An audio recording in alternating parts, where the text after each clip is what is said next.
Chapter 3. It took me a long time to learn where he came from. The little prince, who asked me so many questions, never seemed to hear the ones I asked him. It was from words dropped by chance that, little by little, everything was revealed to me. The first time he saw my airplane, for instance, I shall not draw my airplane. That would be much too complicated for me. He asked me, "What is that object?" "That is not an object. It flies. It is an airplane. It is my airplane." And I was proud to have him learn that I could fly. He cried out then, "What? You dropped down from the sky?" "Yes," I answered modestly. "Oh, that is funny." And the little prince broke into a lovely peal of laughter, which irritated me very much. I like my misfortunes to be taken seriously. Then he added, "So you too come from the sky. Which is your planet?" At that moment I caught a gleam of light in the impenetrable mystery of his presence, and I demanded abruptly, "Do you come from another planet?" But he did not reply. He tossed his head gently, without taking his eyes from my plane. "It is true that on that you can't have come from very far away." And he sank into a reverie which lasted a long time. Then, taking my sheep out of his pocket, he buried himself in the contemplation of his treasure. You can imagine how my curiosity was aroused by this half-confidence about the other planets. I made a great effort, therefore, to find out more on this subject. "My little man, where do you come from? What is this where I live, of which you speak? Where do you want to take your sheep?" After a reflective silence he answered, "The thing that is so good about the box you have given me is that at night he can use it as his house." "That is so. And if you are good I will give you a string too, so that you can tie him during the day, and a post to tie him to."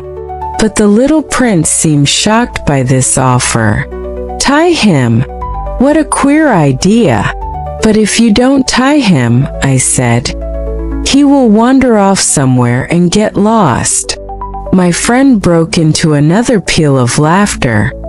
"But where do you think he would go?" "Anywhere. Straight ahead of him."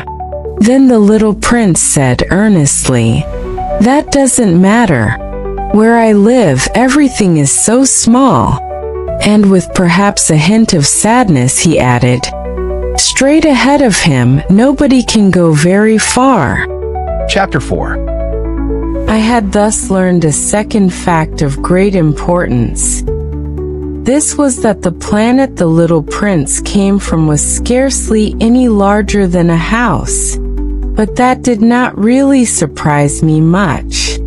I knew very well that in addition to the great planets, such as the Earth, Jupiter, Mars, Venus, to which we have given names, there are also hundreds of others, some of which are so small that one has a hard time seeing them through the telescope.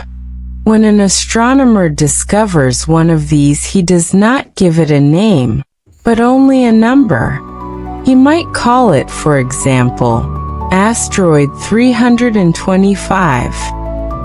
I have serious reason to believe that the planet from which the little prince came is the asteroid known as B612. This asteroid has only once been seen through the telescope. That was by a Turkish astronomer in 1909. On making his discovery, the astronomer had presented it to the International Astronomical Congress in a great demonstration. But he was in Turkish costume, and so nobody would believe what he said. Grown-ups are like that.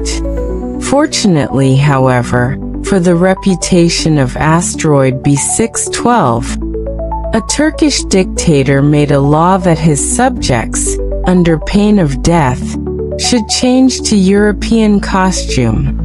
So in 1920 the astronomer gave his demonstration all over again, dressed with impressive style and elegance. And this time everybody accepted his report. If I have told you these details about the asteroid, and made a note of its number for you, it is on account of the grown-ups and their ways. Grown-ups love figures. When you tell them that you have made a new friend, they never ask you any questions about essential matters. They never say to you, "What does his voice sound like? What games does he love best? Does he collect butterflies?" Instead they demand, "How old is he? How many brothers has he? How much does he weigh? How much money does his father make?" Only from these figures do they think they have learned anything about him. If you were to say to the grown-ups, "I saw a beautiful house made of rosy brick, with geraniums in the windows and doves on the roof," they would not be able to get any idea of that house at all. You would have to say to them, "I saw a house that cost $20,000.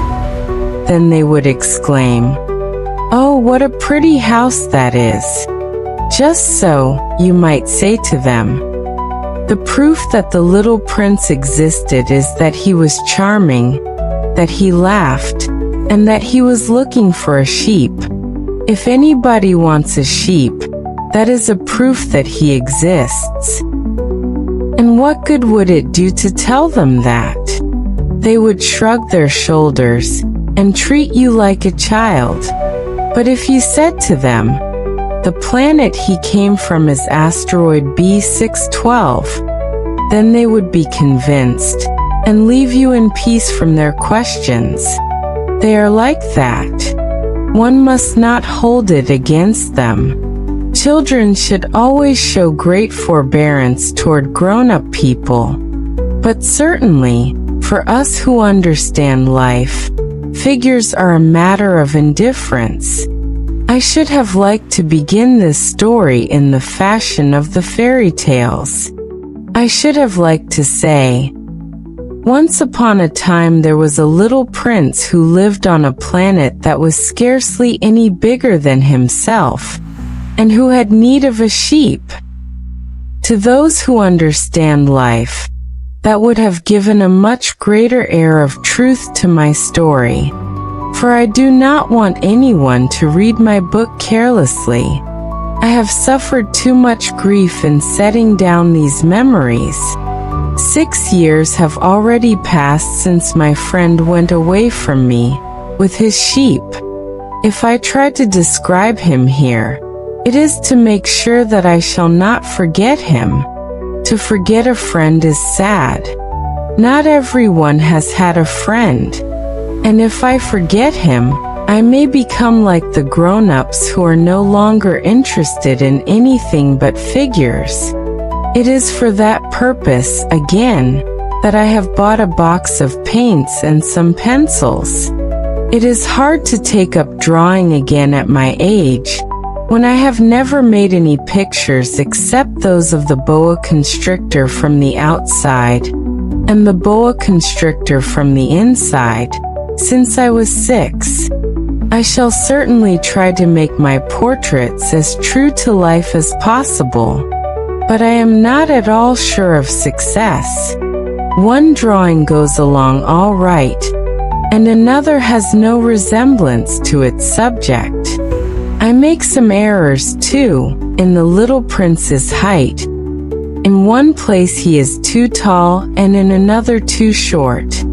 And I feel some doubts about the color of his costume. So I fumble along as best I can, not good, not bad, and I hope generally fair to middling.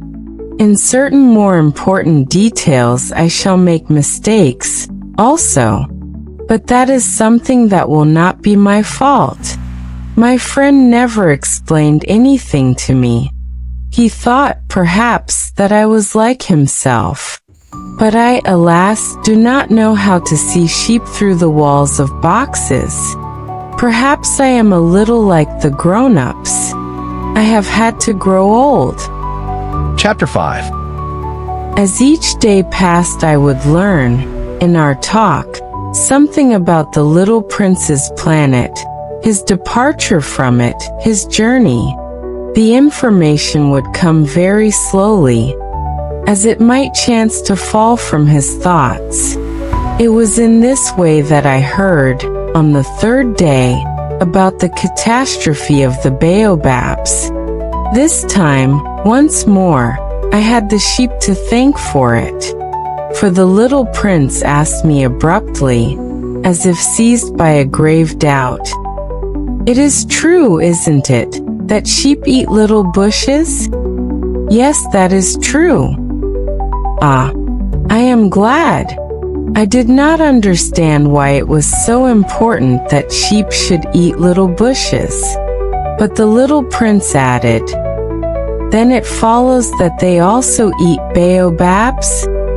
I pointed out to the little prince that baobabs were not little bushes, but on the contrary, trees as big as castles, and that even if he took a whole herd of elephants away with him, the herd would not eat up one single baobab. The idea of the herd of elephants made the little prince laugh. "We would have to put them one on top of the other," he said. But he made a wise comment. "Before they grow so big, the baobabs start out by being little." "That is strictly correct," I said. "But why do you want the sheep to eat the little baobabs?"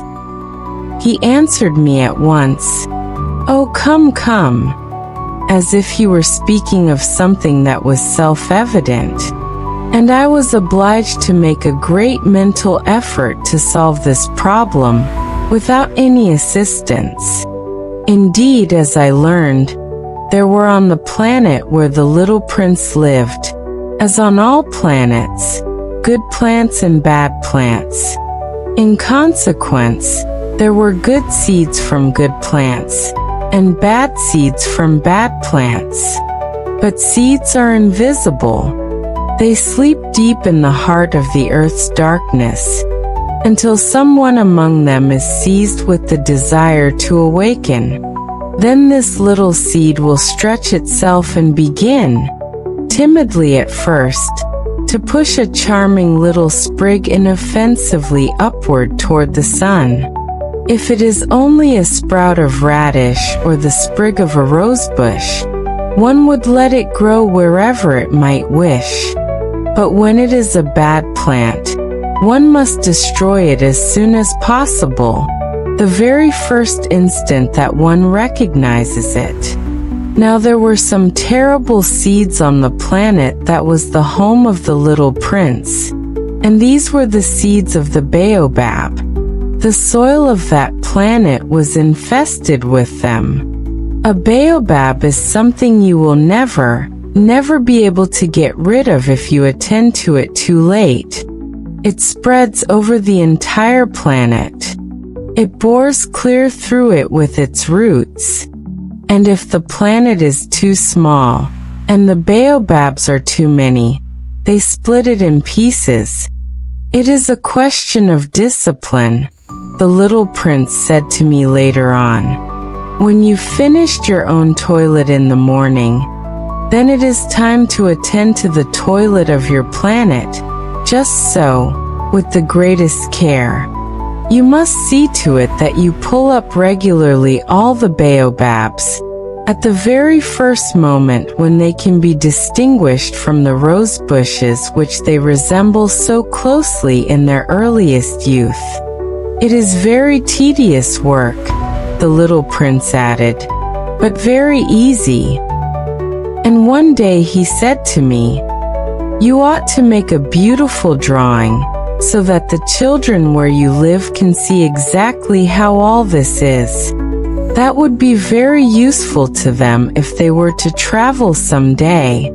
Sometimes," he added, There is no harm in putting off a piece of work until another day, but when it is a matter of baobabs, that always means a catastrophe. I knew a planet that was inhabited by a lazy man. He neglected 3 little bushes. So, as the little prince described it to me, I have made a drawing of that planet.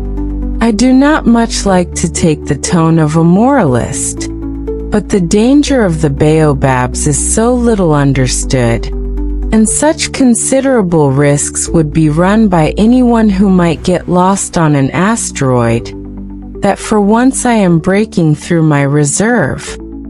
Children, I say plainly, watch out for the baobabs. My friends, like myself, have been skirting this danger for a long time, without ever knowing it. And so it is for them that I have worked so hard over this drawing. The lesson which I pass on by this means is worth all the trouble it has cost me. Perhaps you will ask me, why are there no other drawing in this book as magnificent and impressive as this drawing of the baobabs? The reply is simple. I have tried, but with the others I have not been successful. When I made the drawing of the baobabs, I was carried beyond myself by the inspiring force of urgent necessity.